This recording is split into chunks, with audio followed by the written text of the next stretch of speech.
Welcome to Telangana State Board of Intermediate Education Digital Classes for Vocational Courses. I am M. Narsimha Reddy, M.Com Gold Medal in Taxation from Kakatiya University, CGL in Vocational Accounting and Taxation, Government Junior College, Sirpur Kagaznagar, District Komarambim, Asifabad. Learning objectives. First one is objectives of auditing. Second one is the detection and prevention of errors.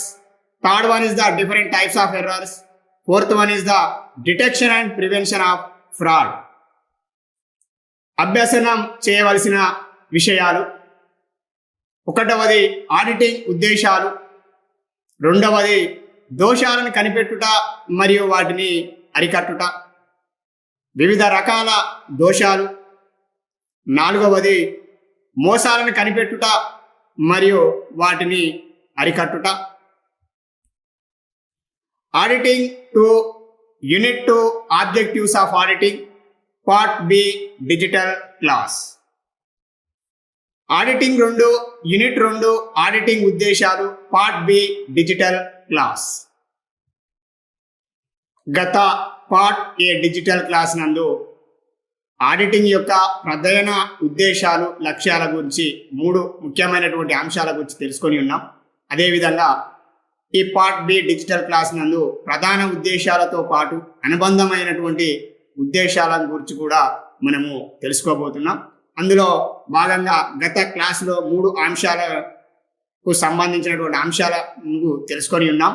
ఇక 4వ అంశం ప్రధాన ఉద్దేశాలలో సంస్థ తాలూకు ఆస్తి అప్పులన్నీ సంస్థ ఆస్తి అప్పుల పట్టీలో నమోదైనది లేనిది మరియు వివిధ ఆస్తి అప్పుల మూల్యాంకనం సరిగా ఉన్నది లేనిది చూడవలసి ఉంటుంది. అంటే దీని అర్థం సంస్థకు సంబంధించినటువంటి ఆస్తులు మరియు అప్పులన్నీ కూడా ఆస్తి అప్పుల పట్టికలో నమోదు అయినది లేనిది తనిఖీ చేయవలసినటువంటి ఉద్దేశం, అదేవిధంగా లక్ష్యం.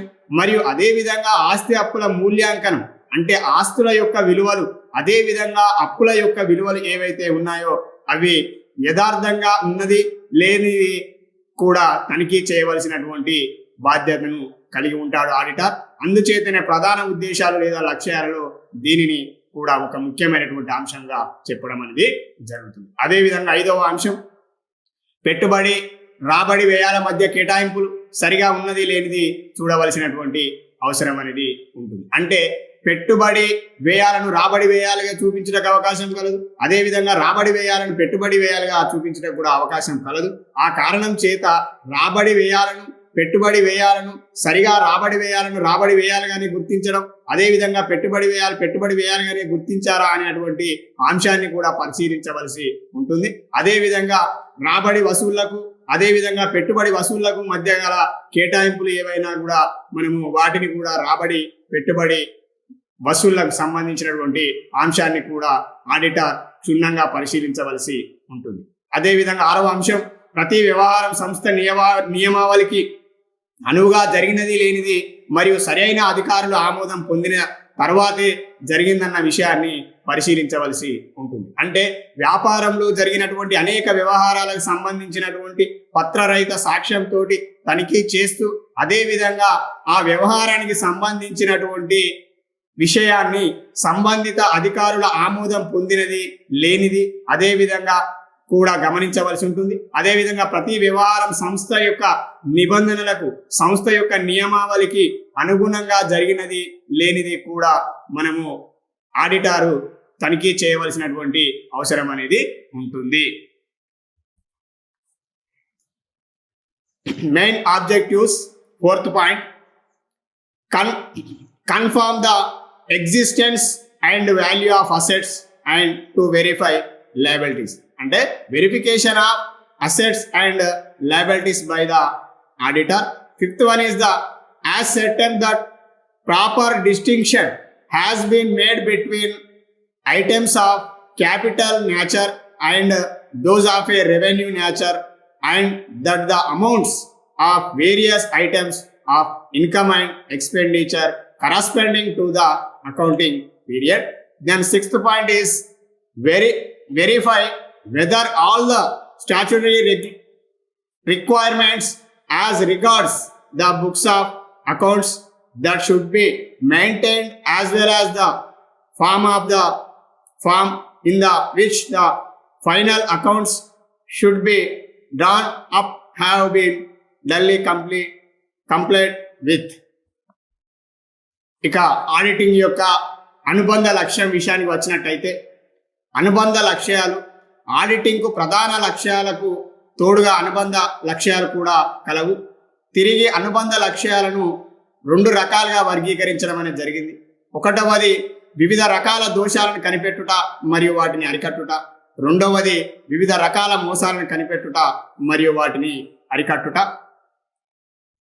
అదేవిధంగా ఒకటవది వివిధ రకాల దోషాలను కనిపెట్టుట మరియు వాటిని అరికట్టుట. లెక్కలలో దోషాలు బుద్ధిపూర్వకంగా చేసినవి కావు. అజాగ్రత్త వల్ల లేదా వ్యాపార గణక సిద్ధాంతాలు తెలియకపోవడం చేత దోషాలు ఏర్పడవచ్చు. ఆడిటర్ సొంత వ్యాపార సంస్థల మరియు భాగస్వామ్య సంస్థల తనిఖీలో దోషాల విషయంలో జాగ్రత్తగా పరిశీలించవలసి ఉంటుంది. ఇక లెక్కలలో దోషాలు బుద్ధిపూర్వకంగా చేసినవి కావు. అంటే యజమానిని మోసగించడం కోసం ఉద్దేశపూర్వకంగా చేసినవి కాదు.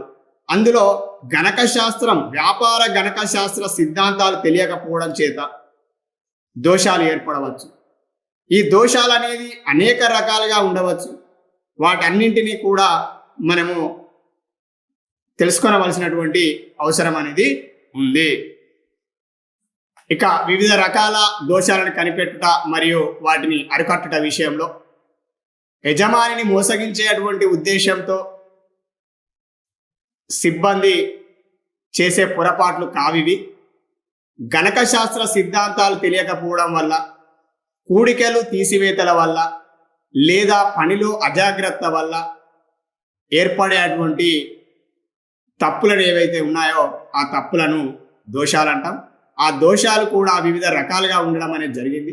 ఆ వివిధ రకాలైనటువంటి దోషాల గురించి మనం ఇప్పుడు తెలుసుకోబోతున్నాం. అనుబంధ లక్ష్యాల్లో వివిధ రకాల దోషాలు ఈ క్రింది విధంగా కలవు. ఒకటవది గుమస్తాపరమైనటువంటి దోషాలు. ఈ దోషాన్ని తిరిగి 2 రకాలుగా విభజించడం అయింది. అవి ఒకటవది అకృత దోషాలు కాగా రెండవది అకార్యకరణ దోషాలు. ఇక రెండవ దోషం సిద్ధాంత దోషాలు, మూడవ దోషం సరిపెట్టే దోషాలు, నాలుగవది డూప్లికేషన్ దోషాలు. Secondary are additional objectives of auditing. Secondary or additional objectives of auditing. The secondary or additional objectives of auditing which is incidental to the main objectives, and these secondary objectives or additional objectives again divided into the 2 categories. First one is the detection and prevention of errors. Second one is the detection and prevention of frauds. Now we are going to discuss about detection and prevention of errors. This is the fundamental objective of the sole traders and partnership firms. It is the duty of the auditor must pay attention for every error, how much innocent it may be. Here we need to discuss about error. Error may be arise at a various stages in bookkeeping records. In general, such errors occur in the accounts innocently. The errors may occur because of the carelessness of the staff or their ignorance of the principle of accounts. They occur while preparing documents such as invoices, credit notes, debit notes or statements, while costing, balances carry forward, posting and balancing. Some of the errors may be necessitate detailed checking for their detection. The errors may be of the following types. Detection and prevention of errors. The following are the types of errors. First one is clerical error.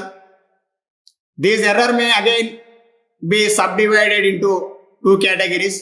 First one is the error of omission. Second one is the error of commission. Second one is the error of principle. Third one is the compensating of or offsetting errors. Fourth one is the error of duplication. ఇక ఒకటవ దోషానికి సంబంధించినటువంటి విషయానికి వచ్చినట్టయితే గుమస్తాపరమైనటువంటి దోషాలు.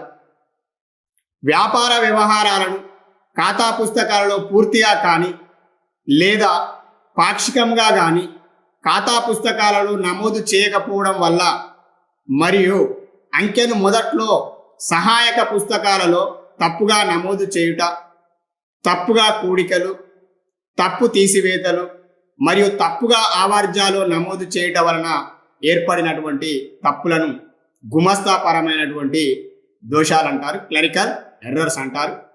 ఈ దోషాన్ని తిరిగి రెండు రకాలుగా విభజించడం అయినది.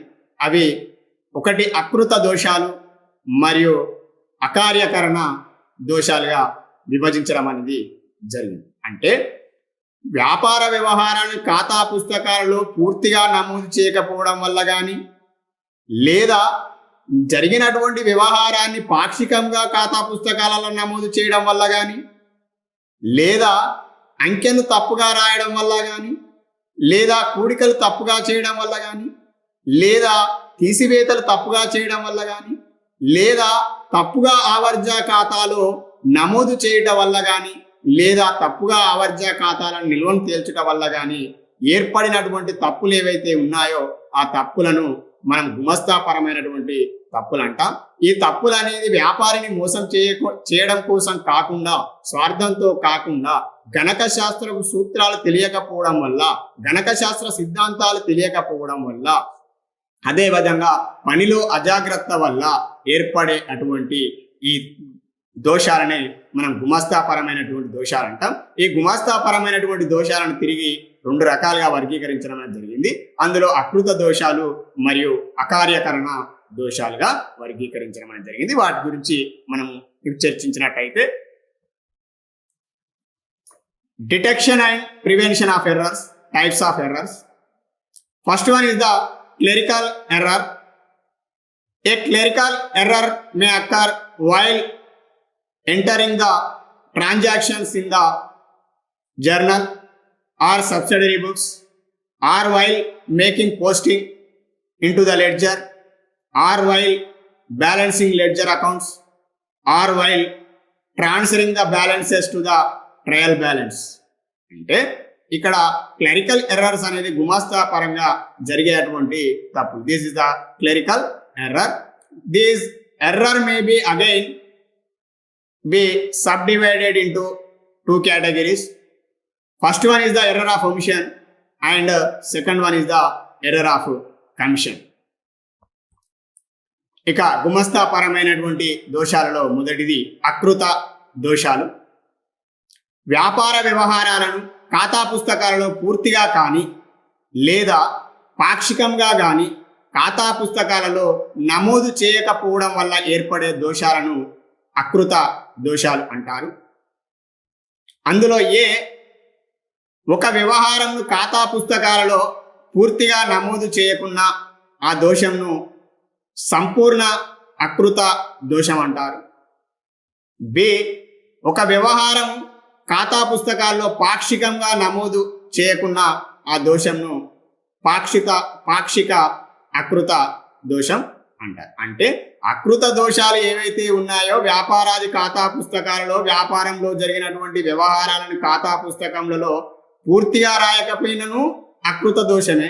అదేవిధంగా ఒక వ్యవహారానికి సంబంధించినటువంటి ఒక అంశాన్ని రాసి మరో అంశాన్ని కనుక ఖాతా పుస్తకాలలో నమోదు చేయనట్టయితే అట్టి దోషాన్ని మనము పాక్షిక అకృత దోషంగా చెప్పడం అనేది జరుగుతుంది. ఉదాహరణకు ఇక్కడ అరువు అమ్మకాల చిట్టాలో రాయకపోవటం ఉదాహరణకి, అరువు కొనుగోళ్లను కొనుగోలు చిట్టాలో రాయకపోవుట. మరో ఉదాహరణ, చెల్లించిన అద్దెను అద్దె ఖాతాలో రాశారు కానీ నగదు చిట్టాలో రాయకపోవుట. అదేవిధంగా మొదలగు సంపూర్ణ అకృత దోషాలకు చక్కని ఉదాహరణలుగా మనం చెప్పడానికి అవకాశం. అంటే అరువు అమ్మకాలను అమ్మకాల చిట్టాలో రాయకపోవుట, అరువు కొనుగోలును అరువు కొనుగోలు చిట్టాలో రాయకపోవుట, అదేవిధంగా చెల్లించిన అద్దెను నగదు చిట్టాలో రాసి లేదా అద్దె ఖాతాలో రాయకపోవుట మొదలగున అన్ని సంపూర్ణ అకృత దోషాలకు ఉదాహరణలుగా చెప్పవచ్చు. ఈ రకమైన దోషాల వల్ల అంకణకు సమానతకు భంగం వాటిల్లదు. కాబట్టి ఈ రకమైన దోషాలను కనిపెట్టుట తేలికైనటువంటి పని కాదు. ఎందుకంటే ఆ వ్యవహారం వ్యాపార పుస్తకాల పూర్తిగా రాయనప్పుడు అట్టి వ్యవహారాన్ని మనము ఆడిటారు గుర్తుపట్టుట చాలా కష్టమైనటువంటి పని. అదేవిధంగా ఇట్టి దోషాలు ఏవైతే ఉన్నాయో ఆ దోషాల వల్ల అంకణ సమానతకు భంగం వాటిల్లదు. కాబట్టి అట్టి దోషాలను కనిపెట్టుట కూడా కొంచెం కష్టతరమైనటువంటి పని. Detection and prevention of errors. Types of errors. Error of omission. This error arises when the transaction is entirely omitted from the books. The failure to record the sales in the sales book means the account if the customer who received the goods will not be debited and the sales account will not be created by the amount of the omitted sales. Error of omission do not in any way affect the trial balance. Error of omission. This kind of errors occurs where a transaction has not been entered in any books of accounts, either wholly or partially. Since the entry has been omitted, this is called error of omission. If the entry has been totally omitted while recording the books, it may not affect the agreement of the trial balance. The auditor has to carefully find out such errors and bring them to the notice of his client. Such errors can be detected by careful watching of all transactions and records. On the other hand, if there is a partial omission, it would be affect the trial balance. The errors of this type may be traced out easily. ఇక అకార్యకరణ దోషాల విషయానికి వచ్చినట్టయితే, ఒక వ్యవహారానికి సంబంధించిన అంకెను మొదట్లో తప్పుగా సహాయక పుస్తకాలలో తప్పుగా నమోదు చేయడాన్ని అకార్యకరణ దోషాలు అంటారు. తప్పుడు కూడికలు, తప్పుడు తీసివేతలు మరియు తప్పుగా ఆవర్జాలు నమోదు చేయుట తప్పులు కూడా ఈ దోషాలకు చక్కని ఉదాహరణలు. వీటి వలన అంకణ సమానతకు భంగం వాటిల్లవచ్చును లేదా వాటిల్లకపోవచ్చు. అంటే వ్యాపారంలో జరిగినటువంటి వ్యాపారాది వ్యవహారాలు ఏవైతే ఉన్నాయో వ్యాపారాది ఖాతా పుస్తకాలలో నమోదు చేసేటువంటి సందర్భంలో సహాయక పుస్తకాలలో అంకెను తప్పుగా రాయటం వల్ల లేదా ఆవర్జ ఖాతాలో నమోదు చేసిన తదుపరి తప్పుడు కూడికలు చేయడం ద్వారా లేదా తప్పుడు తీసివేతలు చేయడం ద్వారా లేదా ఆవర్జ ఖాతాలను నిల్వలను తేల్చేటువంటి క్రమంలో తప్పుడు కూడికలు తప్పుడు తీసివేతలు చేయడం ద్వారా, అదేవిధంగా ఆవర్జ ఖాతా నిల్వలు చేసిన తేల్చిన తదుపరి ఆ నిల్వల సహాయంతో అంకణాలు తయారు చేసేటువంటి సందర్భంలో ఆవర్జ ఖాతా యొక్క నిల్వలను అంకణకు మళ్లించేటువంటి సందర్భంలో కూడా తప్పులు జరగడానికి అవకాశం ఉంది. ఇటువంటి తప్పుల వల్ల, తప్పుడు కూడికల వల్ల, తప్పుడు తీసివేతల వల్ల, అదేవిధంగా తప్పుగా సహాయక పుస్తకాల్లో రాయడం వల్ల జరిగినటువంటి దోషాలు ఏవైతే ఉన్నాయో ఆ దోషాలన్నింటినీ కూడా అంకణ సమానతకు భంగం వాటిల్లుటకు అవకాశం కలదు, అదేవిధంగా వాటిల్లకపోవడానికి కూడా అవకాశము కలదు. error of commission. There are the most common errors.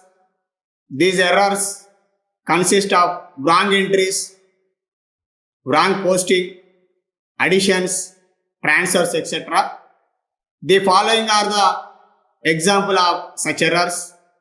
A. Making a wrong entry in the books of original entry.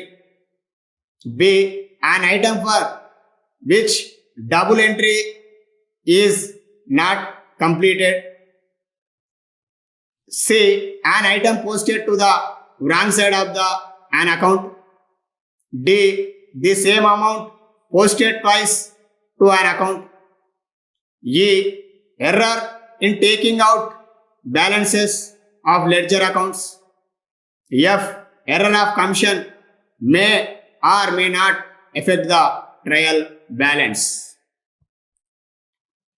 This error of omission, when transactions have been recorded but has been wrongly entered in the books of original entry or posted in the ledger, error of commission is said to have been made.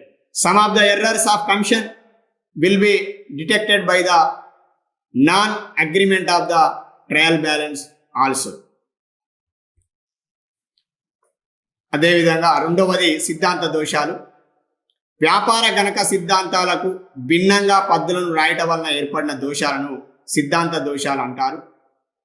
పెట్టుబడి వ్యయం రాబడి వ్యయంగా పరిగణించుట, పెట్టుబడి ఆదాయాన్ని రాబడి ఆదాయంగా, ఆస్తుల మూల్యాంకనం తప్పు పద్ధతిలో చేయుట మొదలగునవి ఈ దోషాలకు ఉదాహరణలు. ఈ దోషాల వల్ల అంకణ సమానతకు భంగం వాటిల్లదు. అంటే సిద్ధాంతపరమైనటువంటి దోషాలు అంటే డెబిట్ చేయవలసినటువంటి అంశాన్ని క్రెడిట్ చేయడం, క్రెడిట్ చేయవలసినటువంటి అంశాన్ని డెబిట్ చేయడం, అంటే వ్యాపార గణక శాస్త్రంలో ఉన్నటువంటి ఖాతా సూత్రాలు తెలియకపోవడం వల్ల, గణక సిద్ధాంతాలను పాటించకపోవడం వల్ల జరిగేటువంటి తప్పులు ఏవైతే ఉన్నాయో ఆ తప్పులనే మనం సిద్ధాంతపరమైనటువంటి దోషాలు అంటాం. అంటే ఈ రాబడి ఖర్చులకు పెట్టుబడి ఖర్చులుగా నమోదు చేయడానికి అవకాశం, అదేవిధంగా పెట్టుబడి ఆదాయాన్ని రాబడి ఆదాయంగా, రాబడి ఆదాయాన్ని పెట్టుబడి ఆదాయంగా, అదేవిధంగా పెట్టుబడి వ్యయాన్ని రాబడి వ్యయంగా, అదేవిధంగా రాబడి వ్యయాన్ని పెట్టుబడి వ్యయంగా మనము కనుక ఖాతా పుస్తకాల్లో నమోదు చేసినట్టయితే అట్టి నమోదులను మనం సిద్ధాంతపరమైనటువంటి దోషాలుగా అంటాం. అంటే జంట పద్దు విధానాన్ని అవలంబించి ఖాతా పుస్తకాలను రాసేటువంటి సంస్థలు ప్రతి డెబిట్కు తత్సమానమైనటువంటి క్రెడిట్ ఉండడం అనేది జరుగుతుంది. ఆ తత్సమానమైనటువంటి డెబిట్కు తత్సమానమైనటువంటి క్రెడిట్కు సరిపోయే విధంగా, అదేవిధంగా సరైనటువంటి ఖాతాను డెబిట్ చేస్తూ సరైనటువంటి ఖాతాను కనుక క్రెడిట్ చేసినట్టయితే, అంశాన్ని కనుక క్రెడిట్ చేసినట్టయితే ఈ తప్పులు జరగడానికి అవకాశం లేదు. కానీ ఒకవేళ గుమస్తాకు కనుక గణక శాస్త్ర సిద్ధాంతాలు కనుక తెలియకపోవడం వల్ల డెబిట్ చేసేటువంటి అంశాన్ని క్రెడిట్ చేసి, క్రెడిట్ చేసేటువంటి అంశాన్ని కనుక డెబిట్ చేసినట్టయితే ఇట్టి తప్పులు జరగడానికి అవకాశం అనేది ఉంది. అదేవిధంగా రాబడి ఖర్చుకు, అదేవిధంగా పెట్టుబడి ఖర్చుకు వ్యత్యాసాన్ని తెలియకపోవడం వల్ల, లేదా రాబడి వసూళ్లకు, రాబడి ఆదాయానికి, అదేవిధంగా పెట్టుబడి ఆదాయానికి, పెట్టుబడి వసూళ్లకు వ్యత్యాసం తెలియకపోవడం వల్ల కూడా ఇట్టి ఈ దోషాలు లేదా తప్పులు జరగడానికి అవకాశం ఉంది. దీనివల్ల అంకణ సమానతకు భంగం కలగకపోవచ్చు. Second one is error of principle. This error of principle arises when a particular entry of course has not been recorded according to the principles of double entry. Of course, errors of principle do not made between capital and revenue. An item of expenses may be debited to an asset account instead of to an expenses account or vice versa. And here error of principle, there are certain fundamentals and generally accepted principles in the maintenance of the financial accounts. While regarding the transactions, it is necessary that these principles are perfectly applied. Error of principle will be arise where the transactions are not recorded in the books of accounts according to the fundamental and accepted principles of accountancy. These errors are important as they affect the profit or loss of the loss and financial statements materially.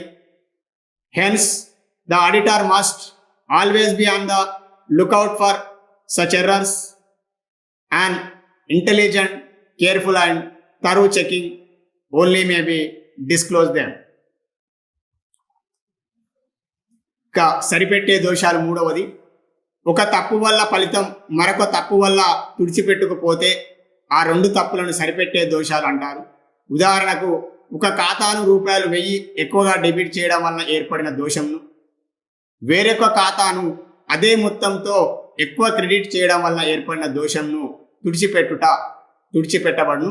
ఈ రకమైన దోషాల వల్ల అంకణ సమానతకు భంగం వాటిల్లు. అంటే ఒక అంశానికి సంబంధించి జరిగినటువంటి తప్పు ఏదైతే ఉందో ఆ తప్పును లేదా ఆ దోషాన్ని మరొక దోషంతో కనుక సరిపెట్టడం వల్ల, ఆ దోషంతో కనుక బ్యాలెన్స్ చేయడం వల్ల ఇటువంటి తప్పును మనము సరిచేయుటకు అవకాశం కలదు. అంటే ఒక తప్పు వల్ల ఫలితం మరొక తప్పు వల్ల తుడిచిపెట్టుకుపోతే ఆ రెండు తప్పులను సరిపెట్టే దోషాలు అంటారు.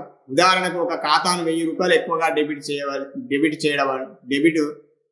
చేయుట వలన ఏర్పడిన దోషం ఏదైతే ఉందో వేరొక ఖాతా అదే మొత్తంతో ఎక్కువ క్రెడిట్ చేయబడినది కాబట్టి అట్టి ఖాతా ఏర్పడిన దోషంను తుడిచిపెట్టవలసి ఉంటుంది. అంటే రెండు తప్పులను, ఒక తప్పుతో మరొక తప్పును గనక మనం సరిపెట్టి గనక సరిచేసినట్టయితే అట్టి దోషాలను మనం సరిపెట్టే దోషాలు అంటాము.